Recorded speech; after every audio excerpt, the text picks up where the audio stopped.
Atlanta. Atlanta. The show, not the city. Excellent city, by the way. Yeah, great city. I've got family there. Okay. I believe everybody has family I think in at this Atlanta. point, it's Atlanta. Yeah. Okay, but we're not talking about the place. We're talking about the show. Yep. Donald Glover, Donald Glover. FX, FX. critically acclaimed show. How many Right. seasons? 4. 4 seasons. 4 seasons. Yeah. So, today, y'all, we are talking about Atlanta. Here are 10 facts about the show Atlanta. Number 1. In a July 2017 interview, Donald Glover told Vulture, "I just Trojan horsed it. I told FX the show was something it wasn't until we got there and then hoped it would be enjoyable." Okay, so wait.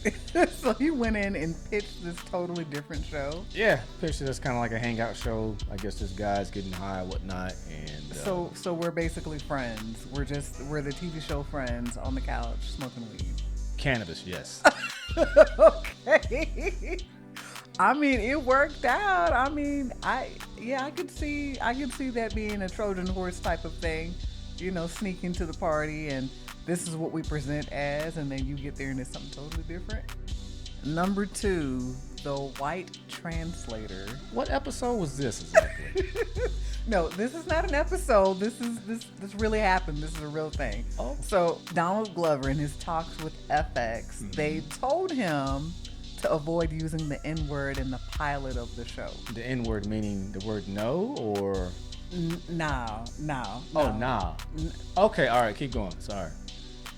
They told him, like, I guess this was supposed to be a compromise that they came to. They said a white character could use the N-word, like, really nigga, or like, you niggas out here doing whatever. Like, they thought that was okay, that it could be used in that way. I know it don't make sense. In an interview, of course, Donald Glover is kind of like recalling the incident and, you know, his feelings on it. And he said, "I'm black, making a very black show, and they're telling me I can't use the N-word." So there was a phone call that finally did end up resolving the matter. There's an executive, Paul Sims. Okay. And to some people, he's known as the white translator. Okay. I don't know. Does he have that on his business card as He well? should. Apparently it's a thing. It's apparently a thing. But he argued successfully for the use of the word, citing that, you know, for authenticity purposes. Number 3. So Lakeith Stanfield, your buddy, originally hated the show. My favorite character? Yeah, yeah. Oh. Surprising, right? Yes. Yeah. This role is like right up his alley, though. Yeah, I'm like, is this just... He's like, it's not even a role. This is just me. Lakeith stated, "When I saw all the episodes together, I hated the show.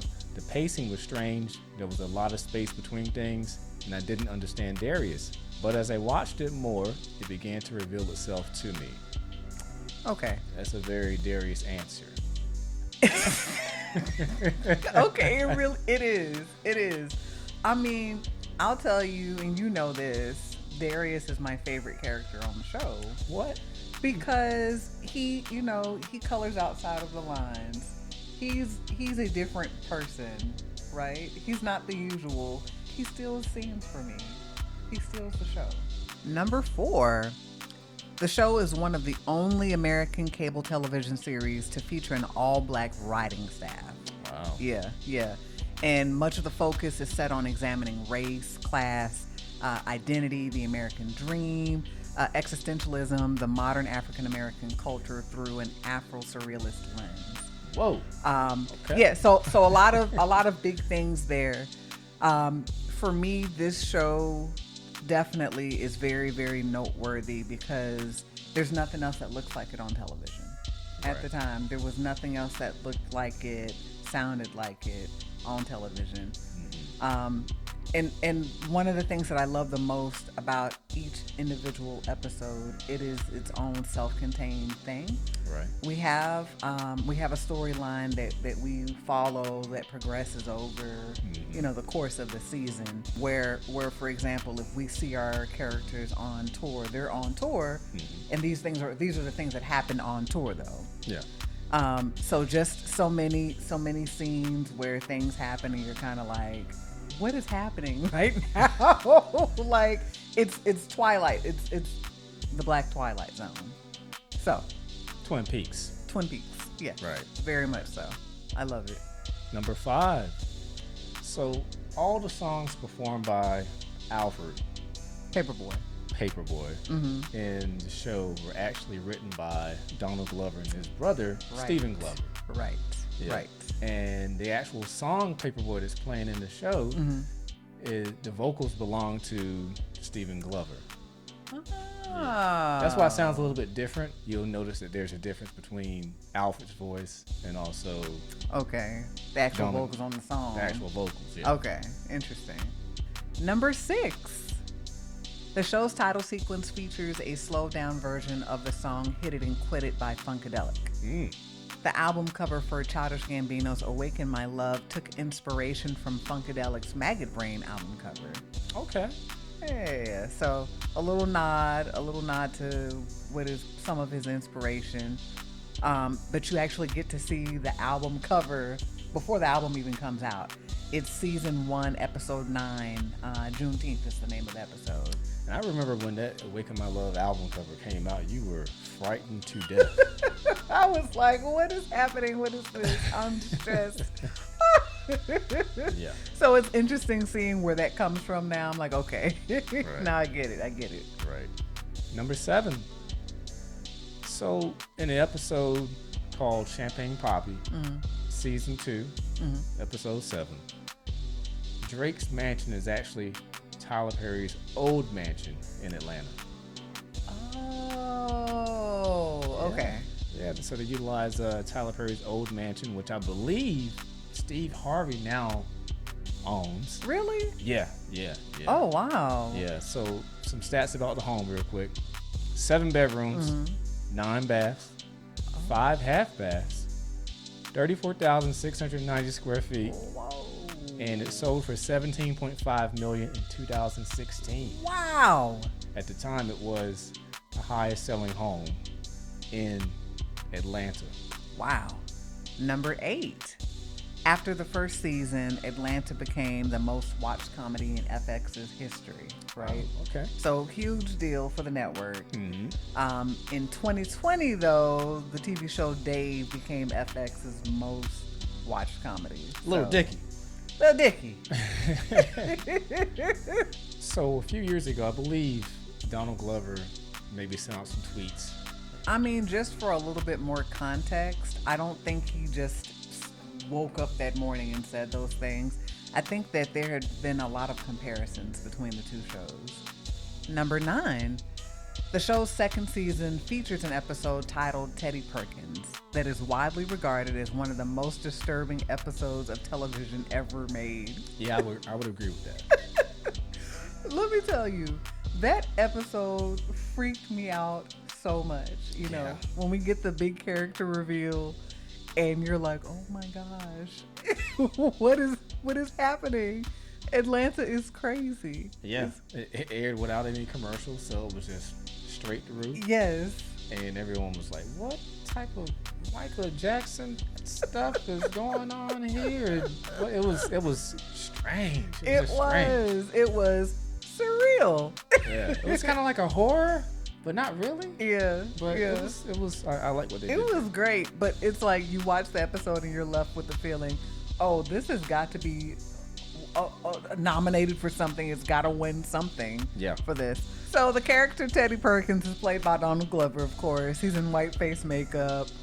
The crazy thing is he stayed in character like even during, like between takes. Right. Like he stayed in it. He was committed. And then like Lakeith Stanfield in the beginning, he didn't even know that was Donald Glover. Whatever. He's probably higher than the moon. I'm like, come on, dude. Tracks. I mean, Donald got me a little bit, but then I was like, okay, that's him. But right, like who's missing from this scene? What's happening? Where is Donald Glover? I'm talking to this man who's obviously in whiteface. Come on, an insane. Yeah, he was on the moon. Yes. Number 10. So this show won a lot of awards. Oh yeah. Right, Oh yeah. right. I think the one that sticks out the most is the award that they won for Outstanding Director for a Comedy Series. Marked the first time that an African American won that award. Yeah. So Atlanta, Yeah. great show. Outstanding show. I wish it was still on the air or something like it. Yeah. Yeah. I guess Swarm came close because Donald Glover had his hand in that too. Oh, Swarm was kind of yeah. Atlanta-ish. I love Swarm. Yeah. Yeah, great show. But speaking of Atlanta, did you have any favorite episodes? Oh goodness, there's too many. Too many. Yeah. Too many fantastic scenes. I mean, of course, for me, Teddy Perkins stood out incredibly so. The episode where Oba was trying to find D'Angelo, that was hilarious. That was hilarious. Hey, that was the last season, right? Yeah, it was season last 4. season. That was Yeah. fun. I know that there are so many great episodes, but Mhm. but are there a few or one that really stands out to you? You guys remember the ending of the episode where the shooting that happens, and then people are running away, and the invisible car driving by. Yeah. Everybody was like, "What is this show? What is this show? What is Yeah. happening? It's an invisible car." I was like, "What?" What? I will admit it. Yeah, that was the moment where I was all in. Yeah, and that's what hooked everybody. Was Yeah. like, "What is this show? And Yes. can I have more?" Yes. Yeah. Well, that's all we have for you today. Are you sure about that? I think so. Okay. Great show. If you guys haven't checked it out, what's wrong with you? Check it What's out. wrong with you? It should still be on FX. It's on FX. Catch up. Hulu's got it. Like, you got to get it yeah. at Definitely. this point. So, thanks for watching. Remember to like and subscribe. We will catch you in the next one. Which will be what? I don't know. Another series, maybe? Yeah. Something. Another. I have an idea. Okay. All right. Well, we'll see. See you next time.